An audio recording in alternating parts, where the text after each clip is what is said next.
Welcome to Tuyo Reading Adventures. Today's story is Martin Luther King Jr. Who was Martin Luther King Jr.? Can you imagine a world where laws kept black and white people apart? Where black children couldn't swim in the same pools as white children or go to the same schools? A place where laws made it hard for black people to vote, or where a black person had to stand up on a bus so a white person could sit down. This world was real, and it happened in the United States. Martin Luther King Jr. worked hard to change rules so they would be the same for whites and blacks. He didn't do it by fighting. He helped change unfair laws by making people think. He did it by making people feel. He did it with his words. Lots of black people and white people helped Dr. King protest those laws. This made many people angry because they didn't want change. But in the end, the protesters won, and the rules changed forever. Growing up, Dr. King was born in 1929 in Atlanta, Georgia. He was named after his father. He was called ML. Small but strong, ML rode bikes with his brother and sister. ML's father was the minister of a church. He taught his children to stand up for what is right. He taught them to speak out against what is wrong. He taught them that all people deserve justice, which means that they should be treated fairly. When he was 6, ML's best friend told him he was no longer allowed to play with ML. Why? Because ML was black and his friend was white. Segregation laws were meant to keep black people and white people apart. They kept kids apart too. ML felt bad. Why wasn't he good enough to play with his friend? ML's mother told him he was just as good as anybody else, and she told him the world was wrong. He wiped his tears. Then ML promised that one day he would change the world. Martin Luther King Jr. was a boy in the late 1930s. Many things were different from how they are today. Away with words. ML grew up listening to sermons in church. He learned how powerful words can be used to help people understand ideas. When ML was 14, he entered a speech contest. He put his anger about the unfairness of separate rules for white people and black people into words. He made people think. He made them feel. The judges loved his speech, and he won. On the bus ride home from the speech contest, the driver told ML and his teacher to give up their seats to white people. ML had to stand for 2 hours. He was mad, but he didn't say anything. He knew he could be arrested, hurt, or even killed if he did. A student of peace, ML worked hard in school. He finished college when he was 19 years old. He moved to the northeastern U.S. and continued in school. He wanted to be a minister like his father. In 1952, ML met Coretta Scott and fell in love. They got married and moved south to Alabama. There, ML worked as a minister. By 1955, he had gone as far as he can go in school. He had earned the title doctor. Now he was Dr. King. Helping others. The Kings moved back to the South to work for equal rights. They saw that not much had changed for black people there. They still couldn't swim in pools or go to school with whites. They still had to stand on buses so white people could sit. In Alabama, Dr. King had a chance to help. A bus driver told a woman named Rosa Parks to give up her seat to a white person, but she didn't get up. Rosa Parks was arrested because she had broken the law.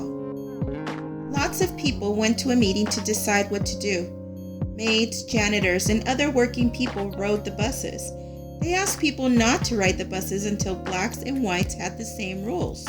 They called it a boycott. They put Dr. King in charge because he had a way with words. For more than a year, black people walked. They took cabs. They even rode mules to get around. The boycott was not easy, but finally people listened. Black people and white people would have the same rules on buses. Unfortunately, many white people did not follow the new rules. Dr. King went all over the country giving speeches.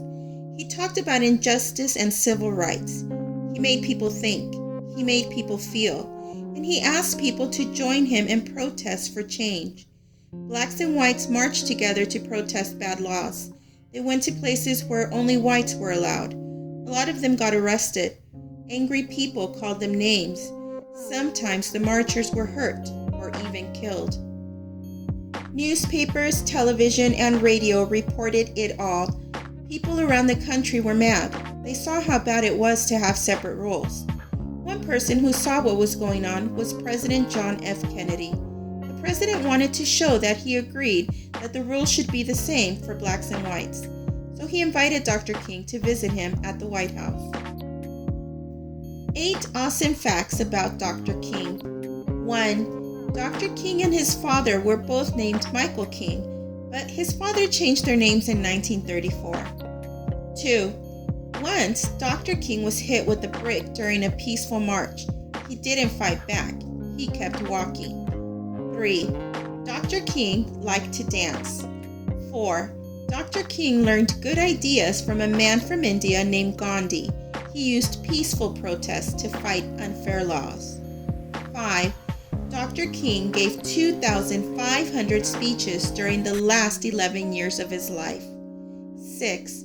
The statue of Dr. King at his memorial in Washington, D.C. is huge. Its head weighs 27 tons. 7. Dr. King told people to love each other like brothers and sisters. 8. Dr. King and Coretta Scott King had 4 children: Yolanda, Martin Luther III, Dexter, and Bernice. Dr. King's dream. It was August 28, 1963, in Washington, D.C. In the same city where our country makes its laws, a huge crowd of people, black and white, cheered. They had come to stand with Dr. King and protest bad laws. Everyone in the crowd wanted the same rules for white people and black people. Dr. King's voice boomed as he gave his most famous speech called, "I Have a Dream." Dr. King's dream was for all people to be treated the same. In his own words, "I have a dream that my 4 little children will one day live in a nation where they will not be judged by the color of their skin, but by the content of their character." His final years. The rules did change in 1964 and again in 1965. Laws were now the same for black people and white people, but not everyone followed the new rules right away. For the next several years, Dr. King and many others kept working. Dr. King gave speeches. He planned peaceful protests. He helped others. In 1968, Dr. King was in Memphis, Tennessee. He was helping black garbage collectors protest for better pay. But angry people still did not want change. A man with a gun assassinated Dr. King.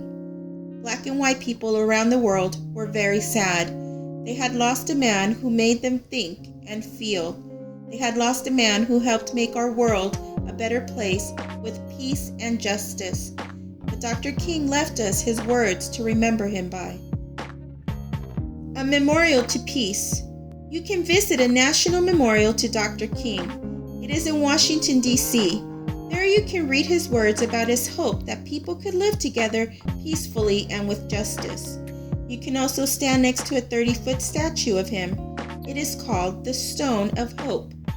From far away, the Stone of Hope looks gray, but up close it is really many colors. The colors stand for all the different people in the world. That's because Dr. King stood up for our right to all be treated fairly. The end.